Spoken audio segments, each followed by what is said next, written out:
Hey everyone, thank you so much for joining. Really appreciate that folks are here. And today I'm here to talk about the Gaiwan Stack. I hope you all know that's not a surprise. Let's see if my clicker works. Yes. Put that cursor on the side. Like Bruno said, you can put questions in the chat over here. You also use the Gaiwan Stack hashtag on the Fediverse, on Mastodon, or whatever your Fediverse preferred app is.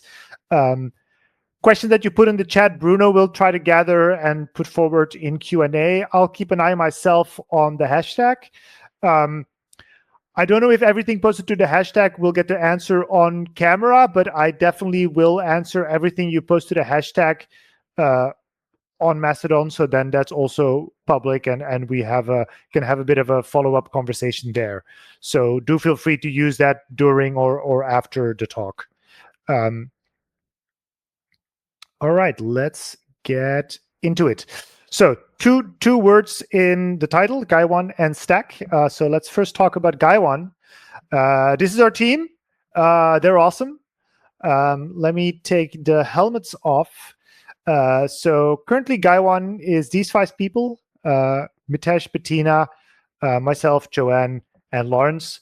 Really happy with this team. Very grateful I get to work with these amazing and empathetic people every day. And we do a bunch of things commercially. I mean, we primarily are a Clojure shop. We do Clojure consulting, Clojure for hire. We are good at building stuff that works based on actual business requirement, with keeping users in the loop and all of that good stuff. Increasingly, we also do higher level stuff, not even strictly about Clojure. So fractional CTO, VP kind of work. And then this layer 2 and 3. So this is in Gene Kim's 3 layers of work. Layer 1 is the object itself. In this case, that's the code that you work on. Layer 2 is the tooling around it that you use to work on that code. And layer 3 is the social circuitry, the teams, the structures, the rituals around it. And so we found that there's a lot of leverage you can get by being intentional about that layer 2 and 3. And in a way, a lot of what's in this talk is about that layer 2. Now, Gaiwan has also always done a lot of community stuff. So we maintain the Lambda Island open source. There's a whole bunch of libraries there that we maintain as a team. We also host the Clojureverse forum. So if you've gone to clojureverse.org, you can hang out there with your fellow Clojure people. That's a service that we run. And then so far, 2 times we've organized the Heart of Clojure conference in Belgium. One in 2019, one in 2024. And then more recently, we started a open source IAM server called Oak. So this is identity and access management or identity provider implementation. It's coming along nicely. We're quite happy with Oak. We haven't done a big announcement about it yet, but you can find it. There's more documentation and announcements about this coming soon. All right, so let's give a little bit of background on where the story starts. So I told you before I was a Ruby developer, but around 2013, I started getting interested in Clojure, taught myself Clojure. And in 2014, I released my first Clojure open source with Chestnut. So Chestnut is a Clojure plus ClojureScript application template. Figwheel was new at the time. There were already some examples of connecting a REPL to Emacs, but it wasn't trivial yet at all. And in particular, having both Clojure and ClojureScript in a project with hot reloading via Figwheel and a connected REPL for Clojure and ClojureScript, it seemed no one had really figured out that puzzle yet. And so I took some inspiration from a couple places, put that together, turned into a template that became Chestnut. People use that for a whole bunch of stuff. I know a lot of stuff that started around that time all started from Chestnut. But this was also kind of the start of a journey for me of sort of continuously improving my understanding of, you know, what a good Clojure stack and good Clojure tooling looks like. 2017, I stopped doing the last Clojure, the last Ruby gigs I was still doing, to start Lambda Island. And so Lambda Island, I made videos about Clojure, and basically each time I would take a library or a tool and like really dig into it, sometimes for a full week, study it in and out, create some examples, write a script, record it. And so this really gave me a chance to dig into the ecosystem and basically become like a bit of an expert on all these different libraries and tools that people were using. I also built out the application itself, which ran Lambda Island, where people could make an account, sign up for the videos, and so forth. And some of the stuff that came out of that then became the first Lambda Island open source. So at the time, it was sort of a way, like I branded it as Lambda Island to market the Lambda Island screencast. Nowadays, I guess people mostly know the open source. And then the year after, at that point, I was freelancing or contracting for Next Journal in Berlin. I helped them switch from Leiningen to Dependency and Clojure CLI. And so they needed a test runner. Leiningen came with a test runner. Dependency doesn't have a test runner built in. And so some of the work that I did for them was kind of an early incantation of what later would become Kaocha. And at this point, we have literally dozens of projects, right? So some of these are fairly small, more like utility things. There's a few kind of fun things in there around more like creative coding or game dev. But a lot of these are just practical utilities that we found useful on projects and we managed to extract and release to the public so we can use them on future projects and everyone else can too. And of course, there's a lot of stuff around tooling because that's a big important thing for us as well. And the three that I've highlighted here are three that I'm particularly proud about and happy about, and that I'll be talking about more in this presentation. By 2019, I was kind of sick of doing all of this stuff by myself. I had been, making these videos, doing contracting, but it was 100% solo for a number of years already. And it was getting more and more contract work. And so I started to grow a team. And so the first step was to incorporate as an actual company. That was Gaiwan. So Gaiwan GmbH was incorporated early 2019. That also meant that we had a physical host to do the conference. So 2019, Martin Klepsch and I took the initiative to organize Heart of Clojure. And then late 2020, Mitesh joins. Early 2021, Lawrence joins. So I worked on and off with a couple of people over that time. But this is sort of the start of the current team.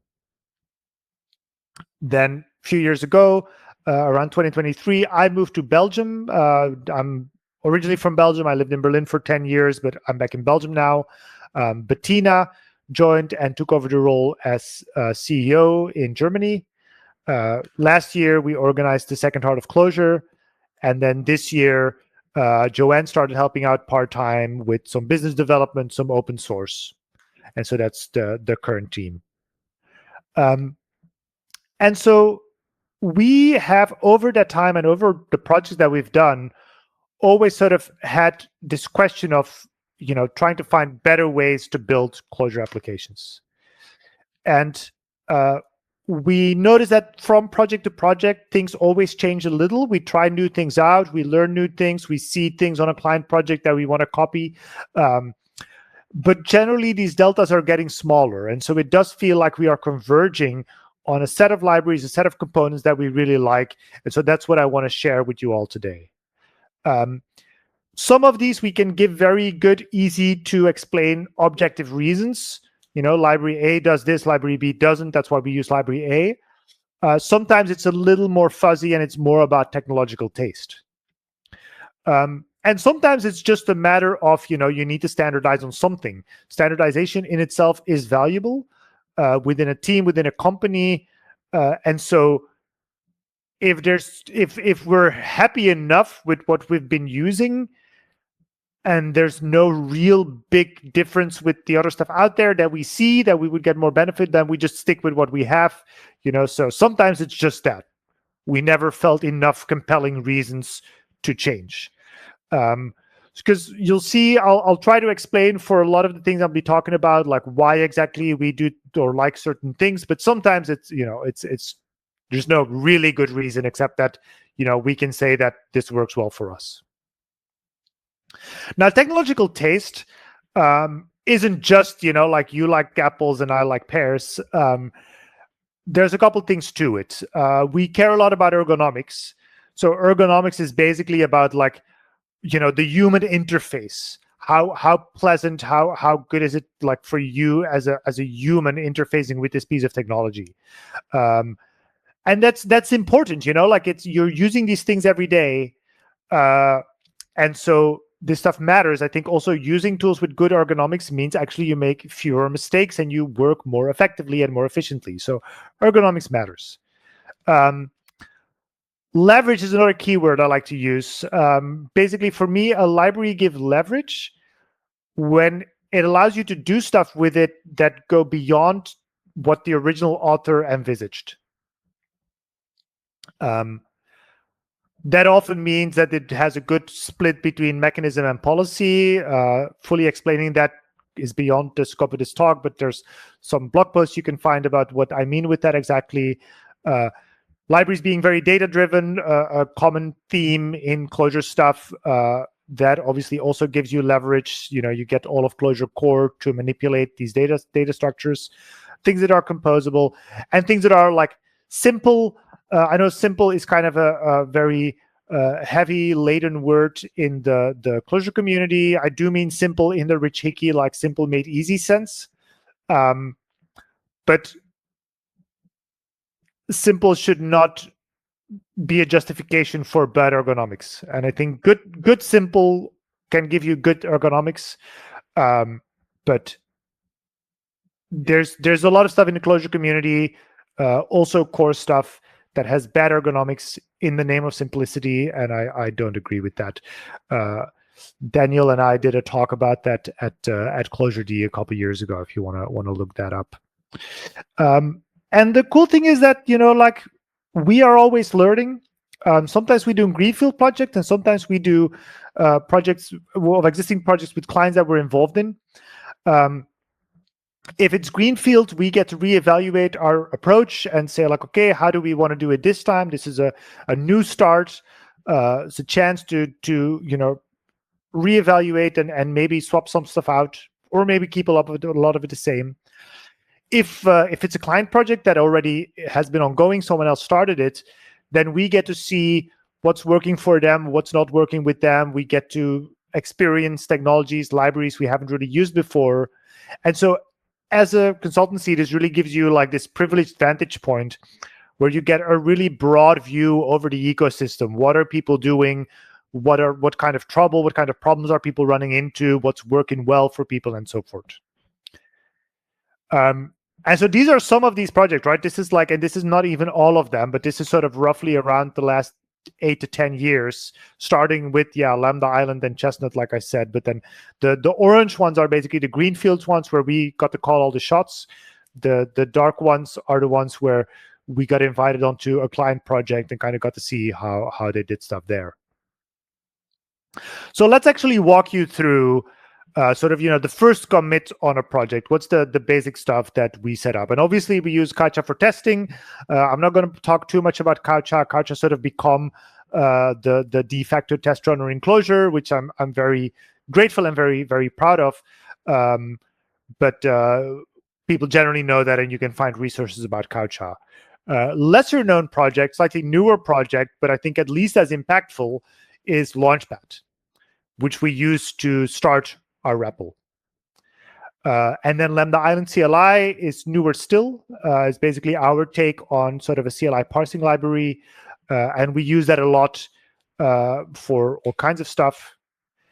And then for sort of, your framework, your system, dependency injection system, we, for a long time, swore by Integrant. And I won't say anything bad about Integrant. Integrant is a great library. We happily use it and continue to use it on a lot of projects, with then the configuration files themselves being read via the IRO library, IRO from Juxt, Integrant from James Reeves, from Weavejester. But there's always been like a couple things that I thought could be maybe slightly improved about Integrant. And so this year I set out to write Makina. And so I'll be talking about that later. And this is our go-to now. And similarly, config, I'll talk about that as well, is sort of our configuration consumption library. So here on the left, you kind of see a file layout of some of the stuff you might see on a first commit, on a day one of a project. And all the ones that are in orange and bold are the ones related to Launchpad.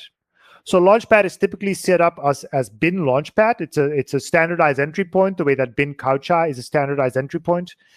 So we kind of expect bin Launchpad to be available on every project. So there's never a question about how to start your REPL. It's bin Launchpad. That'll start at REPL, inject middleware based on the editor you're using or which tools you want to use. If you're using Emacs, it will even call out to Emacs and tell Emacs to connect to and REPL once it's started. So there's no separate connect step. So you sort of get the same convenience of checking in, from inside Cider, from inside your editor, but your REPL runs in a terminal tab. And mainly what's nice about that is the standardization. It's the same tool for everyone. We support different editors. There's a couple of niceties in there, which, again, like developer ergonomics, your dependencies get hot reloaded. So, especially in the early days of a project, this is a huge productivity boost. You're often like quickly adding stuff as you're sort of growing out the initial framework of the project. You don't need to restart your REPL every time. It just picks that up. It also hot reloads a .env file. We don't use that much. We mainly use Lambda Island config to load configuration. But this just, sets environment variables from a file. It's kind of nice because it interfaces with other ecosystems. Like this file format is understood also in Python and Ruby and a lot of other places. So that's why people sometimes like to use these .env files.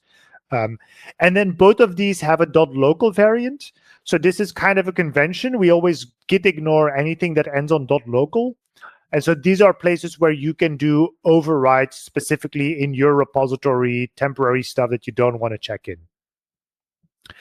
It supports shadow, so you can get both a Clojure and a ClojureScript REPL. And it gives some other sensible defaults around stack traces and so forth.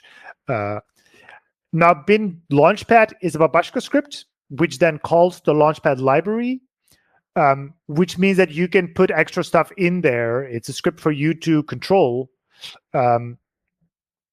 So if you want to start, you want to do a Docker Compose up in there or an npm install or stuff like that, you can do that. And so the idea is that the goal is that to onboard a new developer, assuming they have a Babashka and Clojure, they can clone the Git repository, run bin Launchpad, and it just works. And there's no, 17 steps in the README that people have to go through. So that's Launchpad. Lambda Island CLI. So there's Tool CLI. I believe it's a Clojure contrib project.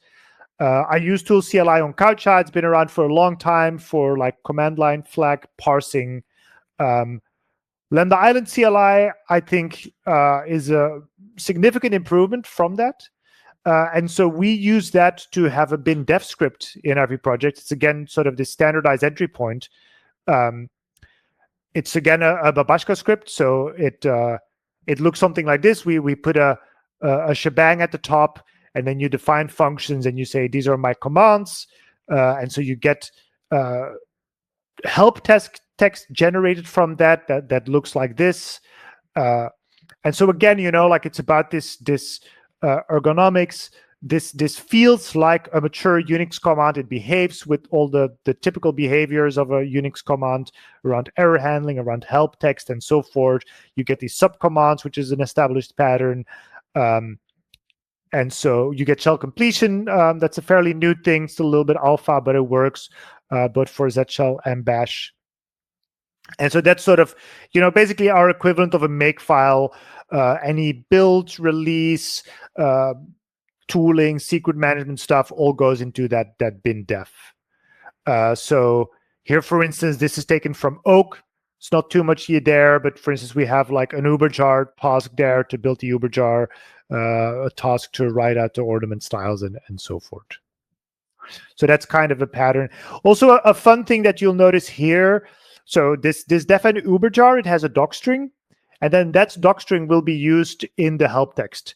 So the first line will be used wherever we have this short summary, and then when you ask for the help of a specific subcommand, you'll get the full docstring, and then the metadata on that defn, on that var, you can define additional stuff like these flags here.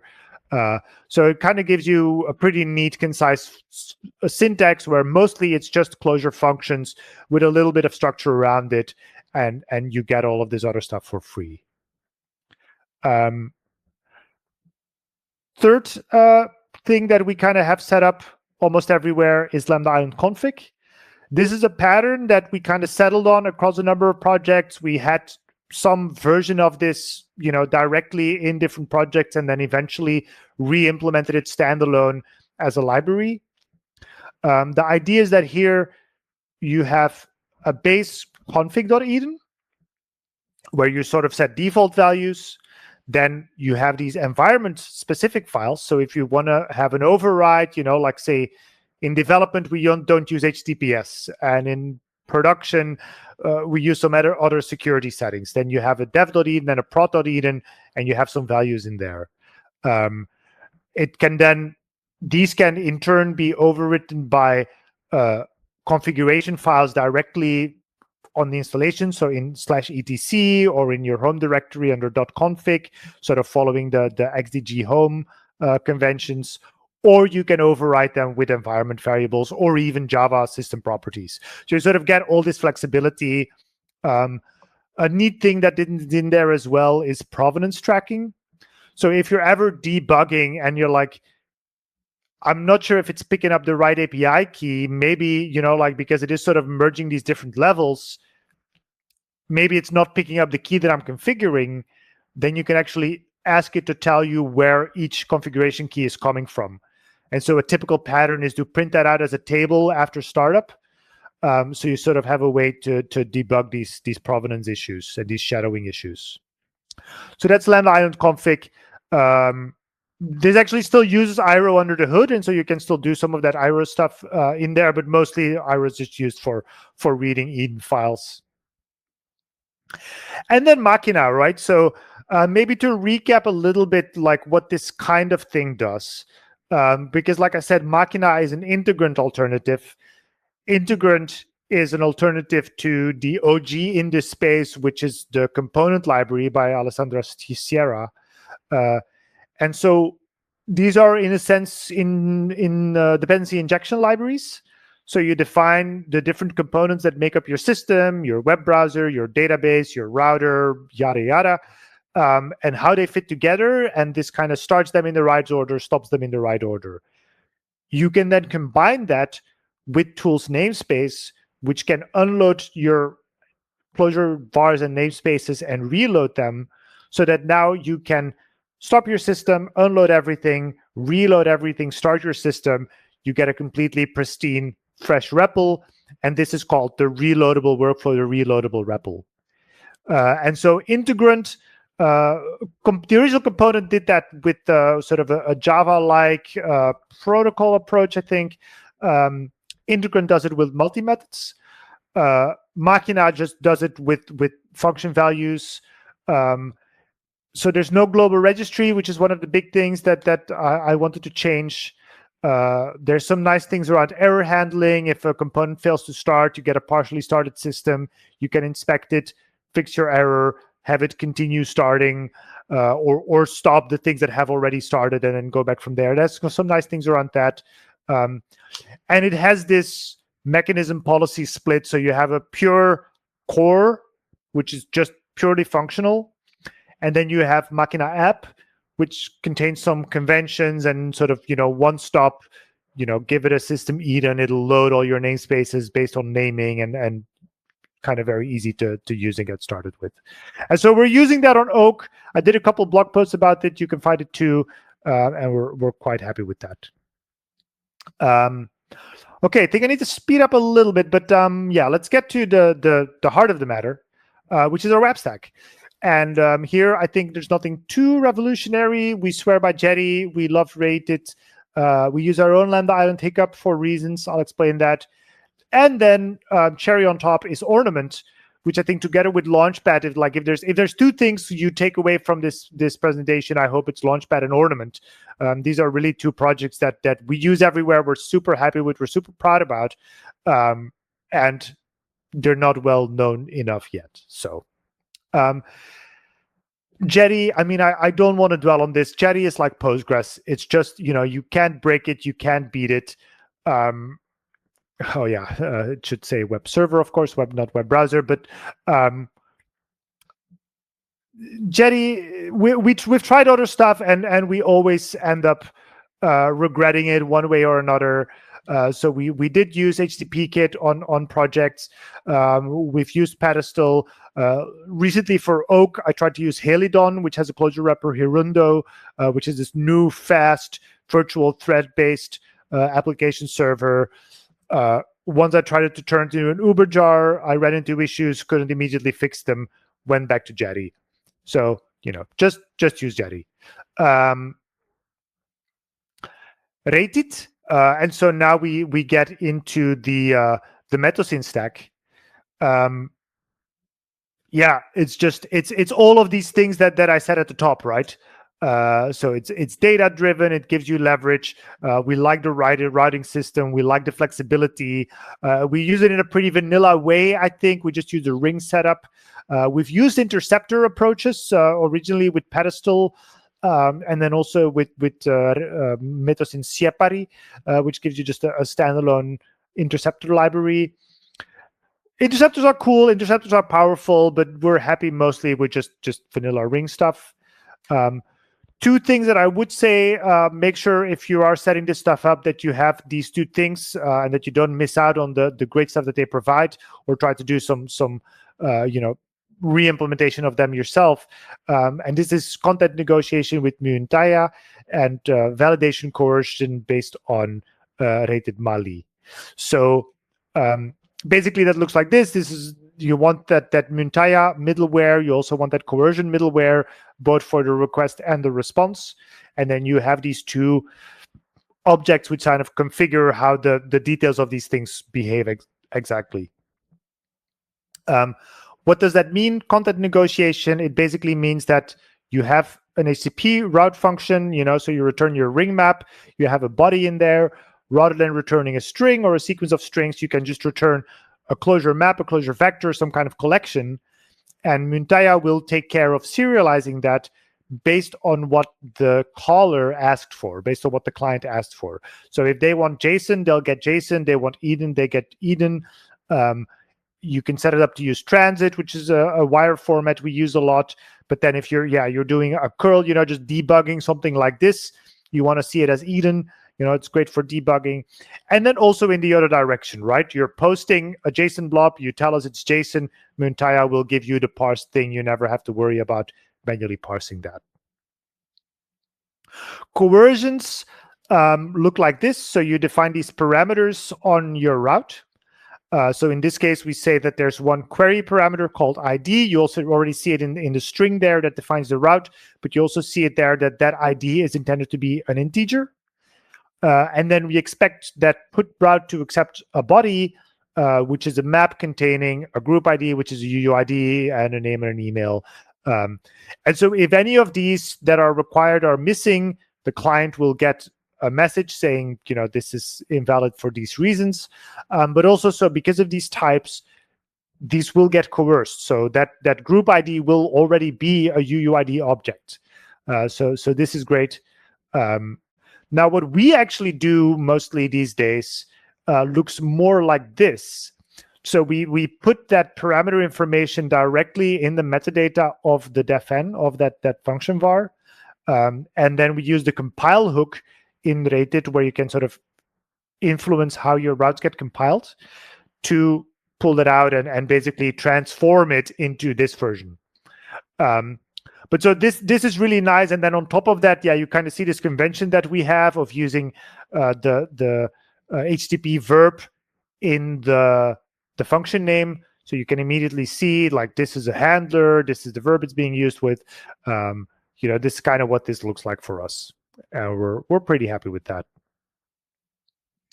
Lambda Island Hiccup. The original Hiccup is, I think, also James Reeves' project, the Weave Jester project. Some nice things about this one is that, for instance, we support this fragment syntax. We support having functions inside, basically used as elements, so component functions, which the Clojure, the original Hiccup, doesn't support. You can put styles in maps the way that you do and so it's all kind of like stuff that you were able to do in Reagent on the ClojureScript side in Clojure. And in particular, it plays well with Ornament, which comes next. So yeah, and then one more thing that is part of this Hiccup library is this wrap render middleware. And this further riffs on that content negotiation idea. So this route you see here, so this put contact, right? We load contact. Imagine that what comes from that is a Clojure map. We return that as the body, and so Muntaya will serialize that. If you ask for JSON, you'll get JSON. If you ask for HTML, so if you load this from a browser, then this HTML body will get picked up by this wrap render middleware. There's some ways also to set stuff in the head. If you want to set a title, you can override the general layout, of your top level HTML structure. And so it basically extends that content negotiation to also handle HTML and also handle browser responses. So that's kind of neat. Okay, and then we get to Ornament. And maybe one day soon I will do like a full hour talk about Ornament, because there's so much to tell, and there's a lot about like patterns and like ways that we use it that are maybe not obvious. But I'll just kind of give you some basic stuff. So we've loaded the Ornament namespace here, and then we call the def styled macro. So styled means it creates a styled component. So component in this sense is a Hiccup component. So you see the simple is a Hiccup component. It's used on the lowest line there to render some HTML. And in this case, this simple component is a styled span. So it's like a regular span, but it has a bit of styling attached to it. We use garden syntax there, so we use garden under the hood. And so this now kind of splits into two things. So that macro, it's going to define a function which you can use in your Hiccup, which just generates HTML. And then it stores that CSS, and you can pull that out, write it to a file, or just inline it in your HTML response to get that styling.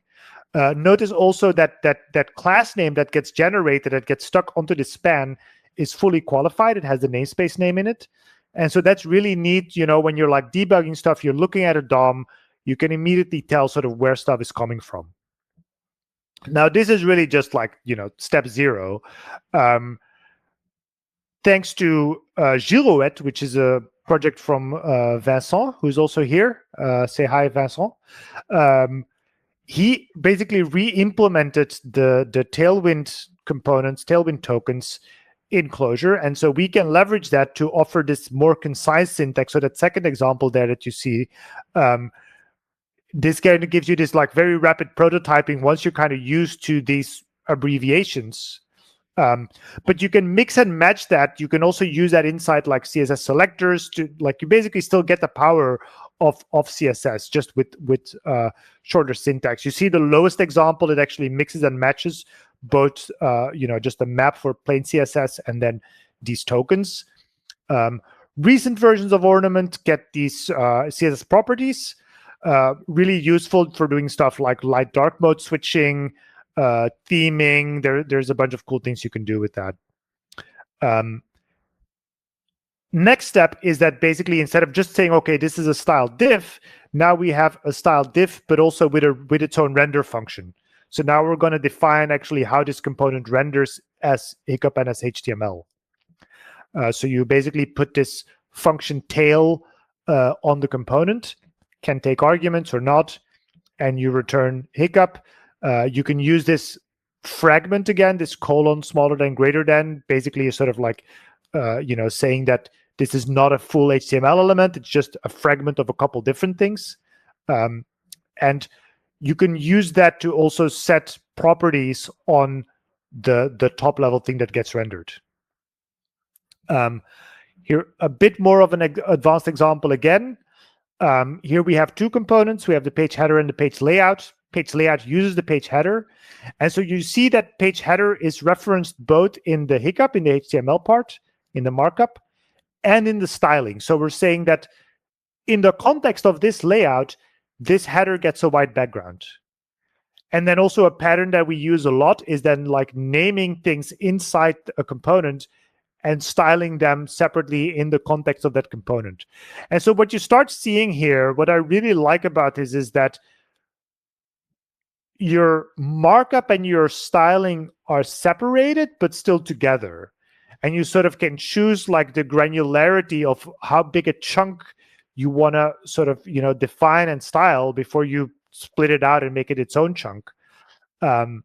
So your markup does not get overly messy with like lots of repetition and tailwind classes.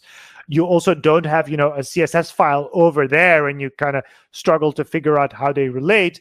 They're close, but kind of get the best of both worlds. So that's, scratching the surface of Ornament, just the tip of the iceberg. You can use it in Clojure and ClojureScript, so you can use it with reagent, or you can use it to render on the server. It's just function, so it should work with anything that renders Hiccup if it understands, like the same things about the Hiccup. Breakpoints for responsive design. You can inherit components, can do some things with that. You can customize these Tailwind tokens. If you're like, oh, I don't like these colors, or I want to have different fonts, but I want to use the same tokens, or I want to introduce new shorthand, new abbreviations, and have your own logic of how that gets parsed, you can do that. And again, you kind of maintain the full power of CSS. So that's our web stack. Do ask questions, people. Put questions in the chat, or put questions on the hashtag Gaiwan Stack on Fediverse. We'll get to them at the end. Really hope to get some response as well from people. The database story, nothing too surprising there. We're kind of 50-50 between Datomic and Postgres. Some projects we use one, some projects we use the other. We do really like Datomic. We would like to use it a lot, but it's heavy. If it's a big commercial project, that's fine. If it's kind of a smaller thing, say for instance, like last year, we built this Compass app that the Heart of Clojure attendees use to sign up for workshops. That's using Datomic, which means that like we would have liked to keep a demo instance up to so that people can see the app in action, because it's an open source app and people can use it themselves. But it's kind of heavy for us to do that, just for that. Postgres, of course, rock solid, amazing. You can never go wrong with Postgres. You'll never lose betting on Postgres. For Datomic, there's a cool library we have called Wagon Train. One little thing in there are these concise schema definitions. So I find the standard Datomic schema definitions that you see at the bottom there extremely bulky. So we tend to have these, just like more concise definitions with these vectors. One just translates into the other. We used to just write this every time again. It's a pretty straightforward function, but now we've pulled it out into this Wagon Train thing. Wagon Train is really a migration library for Datomic. It's something that we also needed for Compass. You don't always need migrations with Datomic, especially for the schema. You don't generally use something like migrations. But if you're loading, stub data or something like that, it can be useful. And so these transactions basically get tagged with some migration metadata, so you can see which migrations have run, and you can roll them back and so forth. For Postgres, we use Sean Corfield stuff. Very happy with that. Next JDBC, great JDBC layer. HoneySQL, again, same principles, data-driven. We can manipulate it with just pure Clojure, high leverage. Hickory for connection pooling. I think everyone kind of uses that. And then for migrations, we use Ragtime. And that is something that we haven't open source, but we do that on some projects. Just put in a little bit of extra boilerplate so that we can define our migrations in Hiccup rather than in SQL files. And Hiccup here, I mean like HoneySQL syntax. Logging, I don't want to talk too much about logging. Like it says here, it should be a simple and basic thing. Unfortunately, on the JVM, it's not. I've written a couple blog posts about that. you can find those. I will say, like, we have standardized a long time ago on pedestal and the pedestal log approach, and have then basically copied the pedestal API in other places and contexts where we kind of felt the need for it. So that started with ClojureScript. We wrote Gluggy, which is just the same API, but in your browser, gives you colorized Clojure data structures using the CSS capabilities of your browser DevTools console. I know there's stuff that people use that's like Chrome specific. This works in all browsers, and so we kind of like that. I'm a Firefox user myself. We have a namespace in there that's CLJC that can dispatch to the previous two if you want to use it in a cross-platform way. And now, more recently on Oak, we are reevaluating. We've been using this for a long time, pedestal and logback. We're kind of trying out if maybe there's interesting stuff in log4j2, particularly because log4j2 has this structured logging, which we kind of been faking in a sense with pedestal log, sort of has that first class. And so we have, again, a wrapper that just gives you that same syntax. And that looks like this: log/info, log/errors, log/warn, and so forth, log/debug, log/trace. I think these are typically the levels we have. And then key values. Typically we have one keyword, value being a map. We have some conventions around context / a verb, with the verb either being continuous if you're logging before something happens, or past if you're logging after something happened. This is all explained in those blog posts. Don't want to dwell on that. And then to finish off, just sort of a quick shout out, because I've mostly talked about stuff on the JVM side. On the ClojureScript side, of course, Shadow. I wish that vanilla ClojureScript tooling was powerful and pleasant enough, but we don't really find that it is. Like a lot of stuff coming from the core team, it's really well written, it's really well designed, and we love using all of that stuff, but we often feel we need to put a bit of a veneer on top just to make it a bit more palatable. And in this case, Shadow is that veneer in my mind. Maybe most controversial take here, although a couple people have already said that they very much agree, I don't think you generally need reframe. Reagent has reactions, and so you can do that reactivity there just fine. Write pure functions for your events. I think that works well. I talked about rated, gluggy, ornament. We use all of those on the front end as well.